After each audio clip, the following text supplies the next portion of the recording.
Hello and welcome to the channel online अधिकारी। मेरा नाम है सौरभ यादव और यहाँ पर हम आज फिर उपस्थित हो गए हैं आपके लिए एक क्वेश्चन यूपीएससी का, एक क्वेश्चन यूपी पीसीएस प्री का। तो दोनों प्री के ही हैं, ये यूपीएससी प्री का है, सेम टू सेम इसी प्रकार से क्वेश्चन है, इसलिए हमने रख दिया है। इस प्रकार के क्वेश्चन आपके एग्जाम में देखे जाते हैं। बाकी आपको बता दें कि कई लेक्चर हो गए हैं, संप्रेषण वगैरह के लेक्चर हो गए हैं। अगर आप पहली बार देख रहे हैं तो जाइए, प्ले लिस्ट में संप्रेषण के लेक्चर पड़े हुए हैं और ये भी लेक्चर उसी प्ले लिस्ट में डाल दिए जाते हैं जो दो क्वेश्चन यहाँ पर कराए जा रहे हैं। तो इस प्रकार के क्वेश्चन और थोड़ा सॉल्व भी करिए, और समय बहुत कम है इसलिए सॉल्व करते रहिए। बाकी सौरभ ऑफिशियल टेलीग्राम को ज्वाइन करिए, रेगुलर क्विज में पार्टिसिपेट करिए, ठीक है। तो चलिए देखते हैं पहला प्रश्न क्या है। पहला प्रश्न बहुत ध्यान से सुनिएगा, बहुत आराम से, बहुत आसान है। वैसे एक तरह से ऐसे देख के ही क्वेश्चन को यहाँ पर सॉल्व किया जा सकता है, सिर्फ देख के भी सॉल्व किया जा सकता है, ये है ना। एक आम भाषा में अगर करना चाहेंगे तब भी हो सकता है, लेकिन चलिए थोड़ा सा मैथ के तरीके से देखते हैं क्या है क्वेश्चन।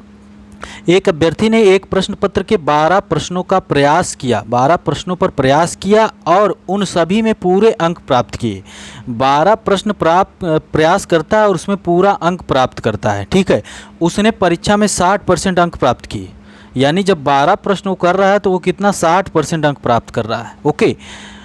और यदि सभी प्रश्नों के अंक समान थे तो प्रश्न पत्र में कुल कितने प्रश्न थे, प्रश्न पत्र में कुल कितने प्रश्न थे। बहुत आसान क्वेश्चन है, यूपीएससी ने पूछा, 2010 में यूपीएससी ने पूछा कि 12 प्रश्न करता है तो 60%, ठीक है।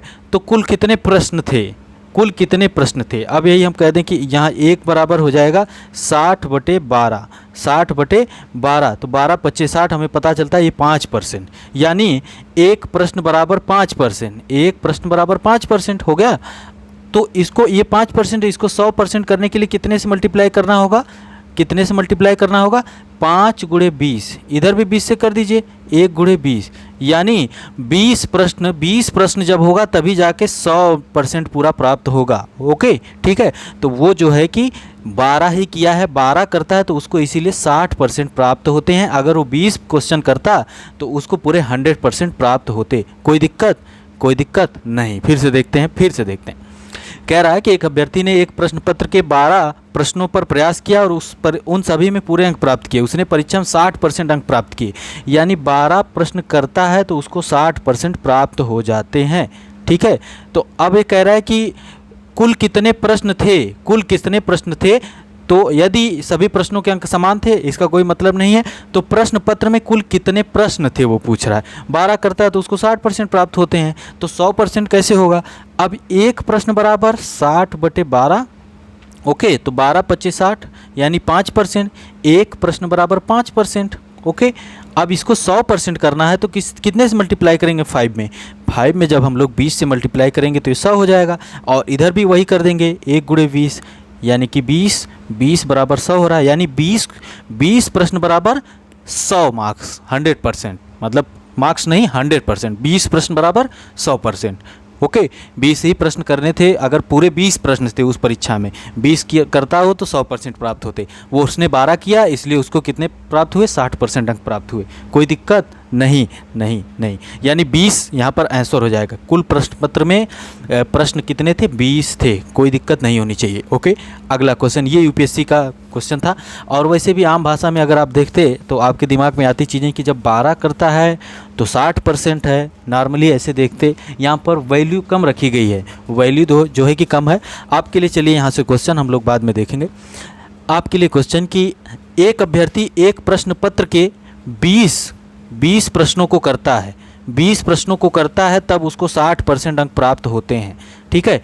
एक अभ्यर्थी जो कि 20 प्रश्नों को करता है तो उसको 60% अंक प्राप्त होते हैं।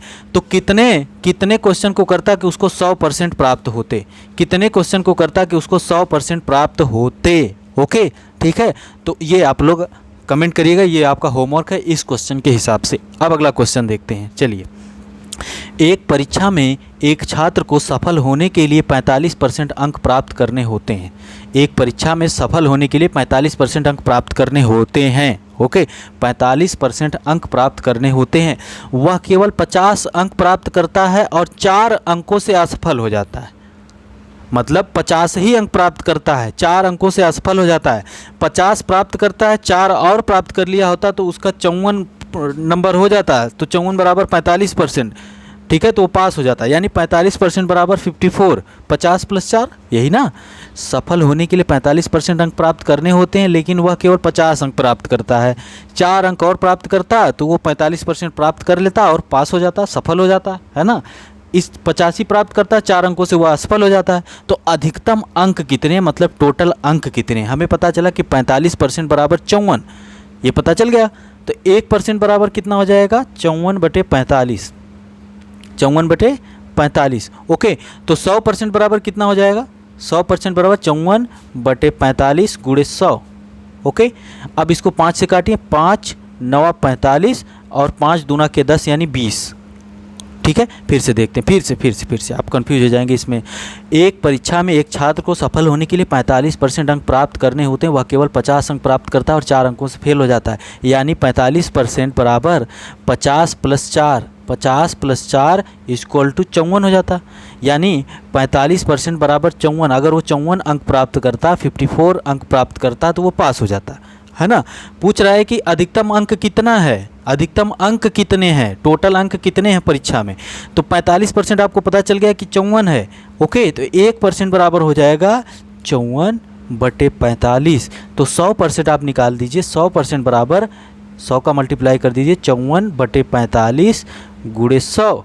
ओके, अब इसको 5 से काटेंगे, इसको भी काटेंगे, इसको ऊपर वाले को। तो 5 9 45 और 5 दूना के 10 और 0 लग जाएगा, तो कितना हो गया, 100% बराबर, 100% बराबर कितना हो गया, 54 × 20 बटे यहाँ पर 9 है, 9 और 9 का पहाड़ा आपको आता होगा, पहाड़ा बोलते हैं ना उसको।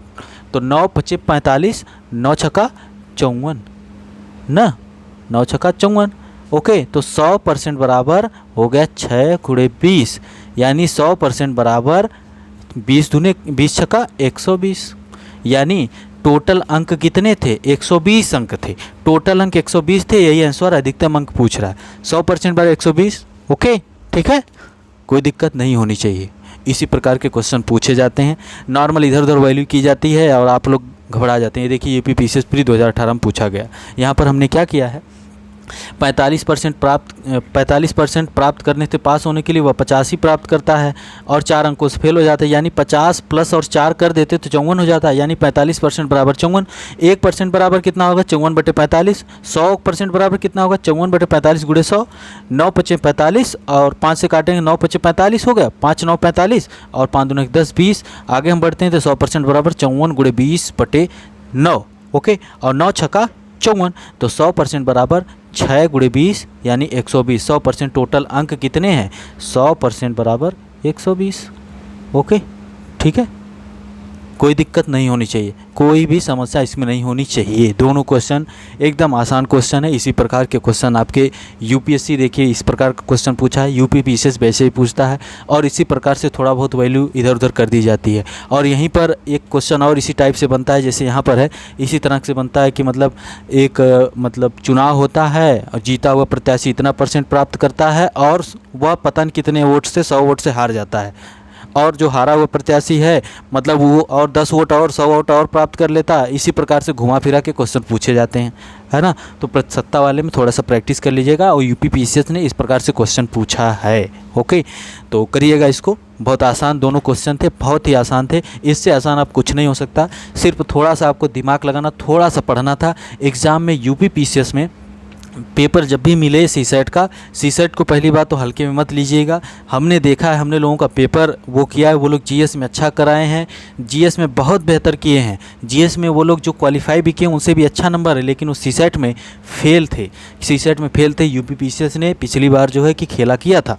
आप ये कभी नहीं कह सकते कि हम सीसेट में अरे हमारा आसान है, हम संप्रेषण कर लेते हैं, संप्रेषण कर लेते हैं। संप्रेषण में क्या होता है कि सस्पेंस बना रहता है, आप क्लियर नहीं रहते हैं कि आपका सही होगा कि नहीं होगा। और मैथ भी, मैथ हो गया, रीजनिंग हो गया। पहली चीज़ तो सब कुछ आपको पढ़ के जाना, मैथ भी पढ़ना है, रीजनिंग भी पढ़नी है, संप्रेषण भी पढ़ना है, और आपको हिंदी भी पढ़नी है, हिंदी भी थोड़ा बहुत देख के जाइए। आपको थोड़ा बहुत इंग्लिश भी पढ़नी है। जब तक सब कुछ नहीं करेंगे तो 2-2 4-4 5-5 अंक सब में से नहीं लेके आएंगे, तब तक आप समस्या है आपके साथ, है ना। तो इसीलिए सब कुछ देखिए, हल्के मत लीजिए। सीसेट में थोड़ा प्रैक्टिस करिए। जीएस पढ़ते पढ़ते कोई मतलब नहीं रह जाएगा अगर सीसेट में आप फेल होते हैं। ओके, तो मिलते हैं अगले लेक्चर में। बहुत बहुत धन्यवाद।